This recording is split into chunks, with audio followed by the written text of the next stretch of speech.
अस्सलाम वालेकुम बच्चों। अच्छा बच्चों, आज हम स्टार्ट करेंगे 3.2 एक्सरसाइज का क्वेश्चन नंबर 5, जिसमें आप लोगों ने जो चीज़ पढ़नी है ना वो है डी मॉर्गन्स लॉ। ये आप लोग पहले भी छोटी क्लासेस में डिस्कस कर चुके हैं। अब यहाँ पे स्टेटमेंट क्या है, लेट एक यूनिवर्सल सेट दिया हुआ है। यूनिवर्सल सेट में इंग्लिश अल्फ़ाबेट ए से लेके जे तक हैं, ठीक है। इसी तरह सेट ए दिया हुआ है, सेट बी दिया हुआ है, और उसने लिखा verify De Morgan's law for these sets, draws Venn diagrams. उनकी वेन डायग्राम भी बनानी है और आपने वेरीफाई करना है डी मॉर्गन्स लॉ को। सबसे पहले मैंने तो आपको मेंशन करके दिए जो उन्होंने यूनिवर्सल सेट दिया था, ये वाला ए सेट दिया, बी सेट दिया, ठीक है। यूनिवर्सल सेट का डी मॉर्गन्स लॉ में मस्ट होना लाजमी है ताकि उसको वेरीफाइड कर सकें। अब डी मॉर्गन लॉ की दो स्टेटमेंट है, आप लोगों ने दोनों वेरीफाइड करनी है। जब क्वेश्चन के अंदर आ जाता है ना पेपर्स के अंदर कि वेरीफाइड डी मॉर्गन्स लॉ, तो आपने दोनों स्टेटमेंट तैयार हो, आपको पता हो कि डी मॉर्गन्स लॉ की क्या स्टेटमेंट है, उनकी स्पेसिफिक क्या है, ठीक है। तो वो दोनों स्टेटमेंट आपको याद होंगी तो आप वेरीफाइड कर सकेंगे।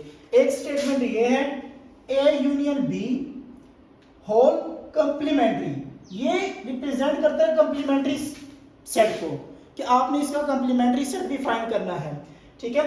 अब उसके बाद आपको कंप्लीमेंट्री का तरीका भी पता है, कंप्लीमेंट्री कैसे फाइंड किया जाता है। मैंने आपको बोला था कंप्लीमेंट्री को दो चीजों से रिप्रेजेंट किया जाता है, सी के साथ, आर प्राइम के साइन के साथ, ठीक है। राइट हैंड साइड पे A complementary intersection B complementary, ये उसकी फर्स्ट कंप्लीट स्टेटमेंट है डी मॉर्गन्स लॉ की। सेकंड स्टेटमेंट ये है A intersection B whole complement equal to A complement union B complement. अब यहां पे देखिए, अगर ऊपर ब्रैकेट के अंदर यूनियन है तो इसका मतलब है जब हमने इसको ब्रैकेट को रिमूव किया, कंप्लीमेंट्री सेट दोनों के ऊपर आए, तो जो दरमियान का साइन है वो इंटरसेक्शन में चेंज हो गया। नीचे वाले में जब ब्रैकेट के अंदर इंटरसेक्शन था तो राइट हैंड साइड पे जब ओपन हो गए तो वो यूनियन साइन है। तो इस तरह आप स्टेटमेंट को याद रख सकते हैं। मैं आपको एक स्टेटमेंट प्रूफ करके दूंगा, दूसरी स्टेटमेंट आप लोगों ने खुद करनी है। जैसे कि फर्स्ट स्टेटमेंट है A union B complementary is equal to A complementary intersection B complementary. First of all मैंने लेफ्ट हैंड साइड लिया ए यूनियन बी का कंप्लीमेंट्री। पहले मुझे ए यूनियन बी पता होना चाहिए तो मैं ए यूनियन बी का कंप्लीमेंट्री फाइंड कर सकता हूं। तो पहले मैं ए यूनियन बी मालूम करूंगा। ए यूनियन बी का क्या मतलब है बच्चों, कि दोनों सेट के जो तरतीब होती है उसको राइट कर देना, उसको हम यूनियन बोलते हैं। तो हमारे पास सेट ए था A B C D G H, union B set था C D I sorry E F J, ठीक है। इनकी तरतीब में हमने लिखा A union B is equal to, हमारे पास आ गया A B C D E F G H J, ठीक है। अब हमने कंप्लीमेंट्री सेट मालूम करना है, तो ए यूनियन बी का कंप्लीमेंट्री सेट, इसका मतलब है कि ए यूनियन बी से हमने यू को माइनस करवाना है, तो हम लिखेंगे U minus A union B. अब यूनिवर्सल सेट ये है, माइनस का साइन, ए यूनियन बी का सेट ये है। अब आपने यू का वो एलिमेंट लिखना है जो इस सेट के अंदर मौजूद नहीं है। अब देखिए यहां से स्टार्ट करें, A B C D E F G H, A B C D E F G H, H तक यहाँ पे मौजूद है, यहाँ पे जे है तो यहाँ पे भी जे है, बाकी सब कुछ मौजूद है सिवाय एक अल्फाबेट के, वो है आई। तो ये हमारे पास ए यूनियन बी का कंप्लीमेंट्री सेट जो आएगा इज इक्वल टू आई आ जाएगा। फिर वेन डायग्राम हमने जो बनाई है A union B whole complementary set की, आपने यूनियन में ए और बी में देखना है कि इन दोनों के अंदर कोई सेम नंबर है। अब देखिए ये ए का सेट है, ये बी का सेट है, यूनिवर्सल सेट हमने रेक्टेंगल से रिप्रेजेंट करते हैं, ठीक है। अब इसमें देखें तो सी और डी सेम है, तो इसका मतलब है ये आपस में ओवरलैप करा रहे हैं। तो आपको मैंने बोला था कि जब यूनिवर्सल सेट के अंदर आपने किसी भी सेट को रिप्रेजेंट करना हो तो वो सर्कल से रिप्रेजेंट किया जाता है। तो ए और बी को हमने सर्कल से रिप्रेजेंट किया, हमने दोनों सर्कल को आपस में ओवरलैप करवाया। ओवरलैप क्यों करवाया ये मैंने आपको बता दिया कि दोनों के अंदर सी एंड डी सेम है। मैंने ओवरलैपिंग की पोजीशन में लिख भी दिया कि ये दोनों सी एंड डी की वजह से ओवरलैप कर रहे हैं, तो ये उसकी वेन डायग्राम होगी।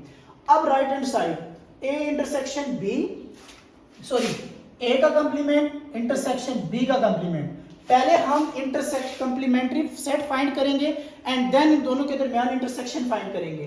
फर्स्ट मैंने ए का complementary set is equal to है बच्चे u माइनस ए का, पहले u के तमाम एलिमेंट सेट फिर a का सेट।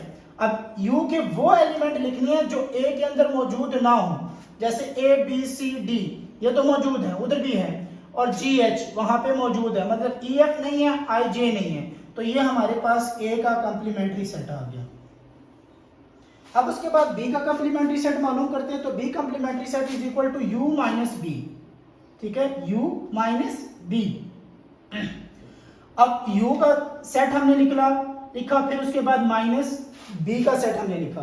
अब u के वो एलिमेंट लिखने हैं b के कंप्लीमेंट्री के अंदर कि वो b के अंदर मौजूद ना हो। अब यहाँ पे देखें सी डी यहाँ पे मौजूद है, फिर उसके बाद ई एफ यहाँ पे मौजूद है, फिर उसके बाद जे मौजूद है, आई नहीं है, ए बी नहीं है, और आई एंड जी, ठीक है, एच।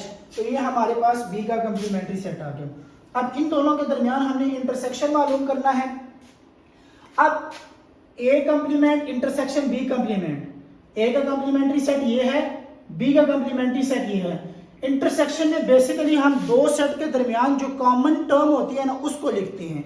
अब यहाँ पे जो कॉमन टर्म है वो सिर्फ आपके पास है आई, ये देखिए दोनों के अंदर आई मौजूद है, ना ए बी यहाँ पे मौजूद है, ना ई एफ यहाँ पे मौजूद है, ना जे यहाँ पे मौजूद है लेकिन यहाँ पे नहीं है, यहाँ पे एच है लेकिन वहां पे नहीं है, तो सिर्फ कॉमन टर्म आपके पास आई है। तो यहाँ पे देखिए इसका आंसर भी आई आया और हमारे पास लेफ्ट हैंड साइड का आंसर भी आई आया। तो इससे ये प्रूव हो गया कि hence prove that left hand side is equal to right hand side. हमने इसी स्टेटमेंट को वेरीफाइड करना था, क्या इस वैल्यू को ये स्टेटमेंट जो है वो वेरीफाइड करता है या नहीं करता। तो यही चीज हमने प्रूव करनी थी, दूसरी स्टेटमेंट आपने करनी थी, करेंगे। अब इसकी वेन डायग्राम बनाते हैं उसी तरह है जिस तरह हमने ये बनाई, ए इंटरसेक्शन बी, ये जो डायग्राम है वो है ए इंटरसेक्शन बी, ठीक है। अब यहाँ पे भी ए और बी के अंदर common terms C and D है, तो सी और डी के लिहाज से वो ओवरलैपिंग कर रहे हैं, उसी तरह सेम डायग्राम यहाँ पे भी ड्रॉ होगी। तो क्वेश्चन नंबर 6 करते हैं। क्वेश्चन नंबर 6 की स्टेटमेंट है, इफ यूनिवर्सल सेट दिया है 1 to 20 काउंटिंग ए सेट दिया prime number odd numbers, verify the statement. पहली स्टेटमेंट है A union A complementary is equal to universal set आना चाहिए, ठीक है। अब यहाँ पे हमने क्या प्रूव करना है कि ए यूनियन ए कंप्लीमेंट्री सेट को सॉल्व करें, हमारे पास वापस उसका आंसर यूनिवर्सल सेट आना चाहिए। तो हमने लेफ्ट हैंड साइड लिया ए यूनियन ए कंप्लीमेंट्री, पहले ए कंप्लीमेंट्री सेट मालूम किया, ए कंप्लीमेंट्री सेट मालूम करने के लिए यू सेट से हम ए सेट को माइनस करवाएंगे, ठीक है। तो यू सेट हमारे पास यूनिवर्सल सेट हमारे पास ये है माइनस, और ए सेट हमारे पास ये है। अब देखिए ये 1 to 20 काउंटिंग है और इसमें सिर्फ आपके पास ऑड नंबर है 1 से लेके 20 तक, मतलब 1 से लेकर 20 तक ऑड नंबर क्या बन सकते हैं, 1 है, 3 है, 5 है, 7 है, 9 है, 11 है, 13 है, 15 है, 17 है, 19 है, ये ऑड नंबर है। अब U का मतलब होता है यूनिवर्सल सेट कंप्लीमेंट्री सेट का मतलब होता है कि U के वो एलिमेंट लिखने हैं जो सेट A के अंदर मौजूद ना हो। इसका मतलब है कि 1 से लेकर 20 तक यहाँ पे ऑड नंबर मौजूद है लेकिन इवन नंबर मौजूद नहीं है। तो इसका आंसर फिर आपके पास क्या आएगा, 2, 4, 6, 8, 20। ऑड नंबर मौजूद थे वो खत्म हो गए इसके बिटवीन, इवन नंबर मौजूद नहीं थे तो वो सारे के सारे हमने इसका यूनिवर्सल सेट लिख लिया। तो ए का कंप्लीमेंट्री सेट हमारे पास आ गया 2, 4, 6, 8 so on 20 तक, ठीक है। अब हमने मालूम क्या करना है, ए यूनियन ए का कंप्लीमेंट्री सेट, पहले ए का सेट लिखा, यूनियन ए का कंप्लीमेंट्री सेट, जो ये आंसर आया था ये लिखा। अब उसके बाद देखिए यूनियन का मतलब क्या होता है पता है ना सबको, क्योंकि 6th क्लास में भी किए, 7th क्लास में भी किए, प्री 9th आप पढ़े, 8th क्लास में नहीं किए। तो यूनियन का मतलब होता है कि सेट, दोनों सेट की तरतीब सेट को बोलते हैं यूनियन सेट। अब दोनों को तरतीब देखिए, यहाँ पे 1 से लेके 19 तक ऑड नंबर है, यहाँ पे 2 से लेके 20 तक इवन नंबर है। तो 1, 2, 3, 4, 5 6 7 8 9 10 11 12 13 14 15 16 17 18 19 20 20 तक कंप्लीट काउंटिंग मौजूद है। वो सारा का सारा सेट कंप्लीट हो गया 1 से लेकर 20 तक काउंटिंग। तो 1 से लेकर 20 तक काउंटिंग का जो सेट हमें दिया गया है वो यूनिवर्सल सेट है। हमने यही चीज प्रूव करना था कि ए यूनियन बी का ए यूनियन ए का कंप्लीमेंट्री सेट का आंसर आना चाहिए यूनिवर्सल सेट। तो हमारे पास यूनिवर्सल सेट आ गया। हमने लिखा है prove that left hand side is equal to right hand side. अब इसका दूसरा क्वेश्चन कि आपने क्या करना है, ए इंटरसेक्शन यू मालूम करना है जिसका आंसर हमारे पास ए ही आना चाहिए। क्या आना चाहिए? ए आना चाहिए। अब ये देखिए हमने ये लेफ्ट हैंड साइड लिया ए इंटरसेक्शन यू, पहले ए की वैल्यू फिर इंटरसेक्शन यू की वैल्यू। अब ए की वैल्यू क्या है 1 से 90 तक ऑर्डर नंबर, यू की वैल्यू क्या है 1 से लेकर 20 तक काउंटिंग नेचुरल नंबर 1 2 3 4 5 6 7 8 9 10 11 12 13 14 15 16 17 18 19 20, ठीक है, नेचुरल नंबर। अब देखें इंटरसेक्शन का मतलब क्या होता है, दो सेट के दरमियान जो कॉमन चीज होती है, दो सेट के दरमियान जो कॉमन चीज होती है उसको हम बोलते हैं इंटरसेक्शन। अब ये देखिए कि ये प्राइम नंबर ऑड नंबर जो है 1 से 19 तक, ये 1 से लेकर 20 के काउंटिंग के अंदर मौजूद हैं। तो इसका मतलब है ये सारे के सारे क्या है, पूरा सेट क्या है, कॉमन है। तो हमने यही आंसर में लिख दिया 1 3 5 7 9 11 13 15 17 19, ये हमारे पास आंसर आ गया। तो ये जो आंसर आया क्या ये ए का सेट नहीं है जो गिवन क्वेश्चन में दिया हुआ है? तो इसका मतलब है हमारा आंसर ठीक आ गया, A union U A intersection you, उसका आंसर ए आना चाहिए। तो हमारे पास ए आ गया तो हमने कहा hence prove that left hand side is equal to right hand side. तो इसका क्वेश्चन 7 मतलब इससे आगे क्वेश्चन स्टार्ट करने से पहले हम एक चीज़ को डिस्कस करेंगे जो हमारे पास है real world application. Real world application का मतलब है कि आप सेट को अपनी रियल लाइफ में कहाँ पे यूज़ करते हैं या रियल लाइफ के किस प्रॉब्लम को ये सॉल्व करता है। हम वैसे सेट पहले A union B, A intersection B, A complementary, उसके बाद डिफरेंस ऑफ सेट, तो ये रियल लाइफ में हमें कहाँ पे काम आते हैं, ठीक है। तो ये आपके पेज नंबर 49 बुक के ऊपर ये लिखा हुआ, in this section we will learn to apply the concept from the set theory to real world problems such as solving on the classifications, ठीक है, using Venn diagrams. We will also explore some real life situation, ठीक है, different set demographic classifications है, कैटेगराइजेशंस products है इन shopping malls, ठीक है। तो अब यहाँ पे उसने इस चीज को सिंप्लीफाई कि हम कैसे सॉल्व कर सकते हैं, उसने दो प्रिंसिपल आपको बताए हैं। एक principle of inclusion and exclusion for two set है, एक principle of inclusion and exclusion for three set है। ये दोनों स्टेटमेंट जो है आपको रेडी होंगे, ये दोनों फार्मूले आपको रेडी होंगे तो आप कर सकेंगे। ये 49 पेज के ऊपर मौजूद है। दो सेट का जो इंक्लूजन एंड एक्सक्लूजन प्रिंसिपल है वो है a number of A union B is equal to number of A plus number of B minus number of A intersection B, ठीक है। और exclusion and inclusion and exclusion for three set, number of A union B union C, तीन sets हो गए हैं, three sets तो तीन sets होते हैं। फिर number of A plus number of B plus number of C minus number of A intersection B minus number of B intersection C minus number of C intersection A plus number of A intersection B intersection C.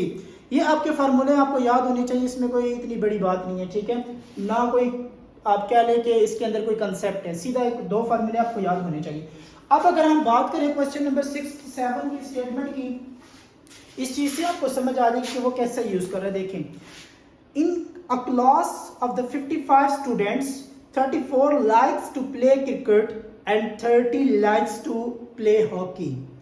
Class के अंदर total कितने students हैं? 55 students हैं। हमारी real life की example अब आ गई है, मतलब हमारी लाइफ के प्रॉब्लम को वो सॉल्व कर रहा है सेट के अकॉर्डिंग।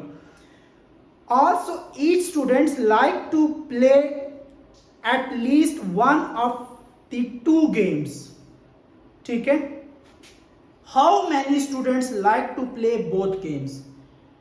अब आपने ये भी बताना है कि कौन से स्टूडेंट्स हैं 55 में जो दोनों गेम्स को लाइक करते हैं। पहले उसने बताया कि नंबर ऑफ टोटल स्टूडेंट्स, मतलब इतने स्टूडेंट्स हैं, मतलब ये यूनियन है, तरतीब है, ए यूनियन बी, या आप कह लें क्रिकेट और हॉकी की बात कर रही है तो सी और एच यूज कर लें, ठीक है। क्रिकेट के लिए सी और हॉकी के लिए एच, तो इसका मतलब है number of C union H, total student कितने हैं जो प्ले करने वाले हैं, वो 55 हैं, ठीक है। Number of the crickets play करने वाले 34, number of the hockey play करने वाले 30। अब आपने मालूम करना है कि दोनों गेम्स को प्ले करने वाले बंदे, तो यहां पे बात आ जाती है, जब दोनों की बात आ जाती है कि दोनों में कौन पार्टिसिपेट कर रहा है, इसका मतलब है कि वो चीज कॉमन है। तो कॉमन चीज एक सेट के टाइप को रिप्रेजेंट करता है या सेट के ऑपरेशन को रिप्रेजेंट करता है, वो है इंटरसेक्शन। इंटरसेक्शन किसी भी दो सेट के दरमियान कॉमन चीज को बोलते हैं। तो यहाँ पे दो गेम है, हॉकी एंड क्रिकेट, तो हॉकी और क्रिकेट के अंदर कौन से स्टूडेंट हैं जो दोनों गेम्स में पार्टिसिपेट हैं, तो इसका मतलब है हमने इंटरसेक्शन मालूम करना है। Number of cricket intersection hockey, हमने बताना है कि दोनों गेम कौन प्ले करते हैं। तो ये दो सेट्स हैं, तो इसके ऊपर ये फर्स्ट वाला लॉ लगेगा, प्रिंसिपल टू सेट वाला। अब यहां पे सिर्फ ए और बी है, यहां पे ए और बी की जगह हमने सी एंड एच यूज कर दिया, तो हम लिखेंगे number of C union H, जिस तरह हमने लिखा है number of A union B equal to number of C, यहां पे लिखा हुआ है number of A plus number of H number of B minus number of C intersection H, यहां पे minus number of A intersection H B. सिर्फ नाम change हुए हैं, फार्मूला सेम है, ठीक है। सिर्फ हमने क्वेश्चन के अकॉर्डिंग जो नाम यूज किए हैं ना, उसको सिर्फ उस फार्मूले के अंदर प्लेस किए, रिप्लेस किए, ठीक है। तो ये भी हमारे पास 55 था, ये 34 है, ये 30 है, माइनस ये मालूम करना है 34 और 30, ये 64 हो गया, 64 को इधर लेके आएंगे माइनस 64 हो जाएगा, 55 में से माइनस 64 करेंगे तो माइनस 9 बचेगा, माइनस दोनों साइड पे, ये वाला माइनस दोनों साइड पे कैंसिल हो जाएगा, तो आपके पास number of C intersection H आ जाएगा 9, मतलब 9 ऐसे स्टूडेंट हैं जो दोनों गेम्स में पार्टिसिपेट कर रहे हैं, हॉकी भी खेल रहे हैं और क्रिकेट भी खेल रहे हैं।